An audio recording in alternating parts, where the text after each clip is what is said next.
اعوذ باللہ من الشیطان الرجیم بسم اللہ الرحمن الرحیم۔ حضرت جابر رضی اللہ تعالی عنہ سے روایت ہے کہ انہوں نے کہا، رسول اللہ صلی اللہ علیہ وسلم نے سود کھانے والے، کھلانے والے اور لکھنے والے اور اس کے دونوں گواہوں پر لعنت کی اور فرمایا، گناہ میں یہ سب برابر کے شریک ہیں۔ یہ احادیث مبارک صحیح مسلم شریف کے اندر موجود ہے۔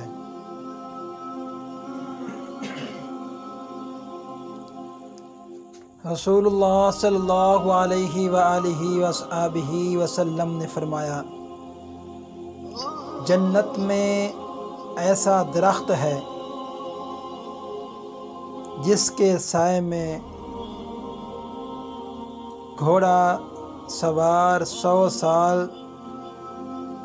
چلتا رہا ہے تو وہ اسے طے نہ کر سکے گا، اور جنت میں کمان کے برابر جگہ اس چیز سے بہتر ہے جس پر سورج طلوع ہوتا ہے یا غروب ہوتا ہے۔ یہ احادیث صحیح بخاری شریف و مسلم کے اندر موجود ہے۔ اللہ اکبر، اللہ اکبر، لا الہ الا اللہ، واللہ اکبر، اللہ اکبر وللہ الحمد۔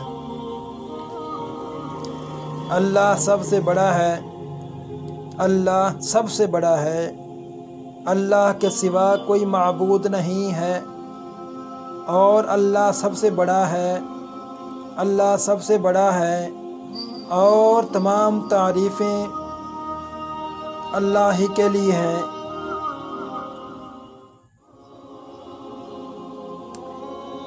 حضرت قتادہ بن مالک رضی اللہ تعالی عنہ بیان کرتے ہیں کہ رسول اللہ صلی اللہ علیہ وآلہ وصحبہ وسلم یہ دعا کیا کرتے تھے، اس کا مفہوم یہ ہے، اے اللہ، میں برے اخلاق، برے اعمال اور بری خواہشات سے تیری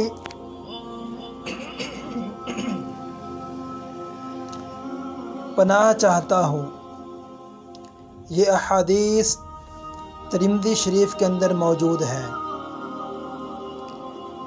نبی کریم صلی اللہ علیہ وآلہ وصحبہ وسلم کے پاس ایک شخص حاضر ہوا اور عرض کیا، اللہ کے رسول، کیا میرے والدین کی نیکیوں میں سے کوئی نیکی ایسی باقی ہے کہ ان کے وفات کے بعد میں ان کے لیے کر سکوں؟ آپ صلی اللہ علیہ وسلم نے فرمایا، ہاں، ان کے لیے دعا اور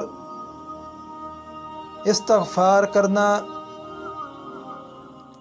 اور ان کے انتقال کے بعد ان کے وعدوں کو پورا کرنا اور ان کے دوستوں کی عزت و تکریم کرنا اور ان رشتہ داروں کو جوڑنا جن کا تعلق ان کی وجہ سے ہے۔ یہ احادیث ابن ماجہ کے اندر موجود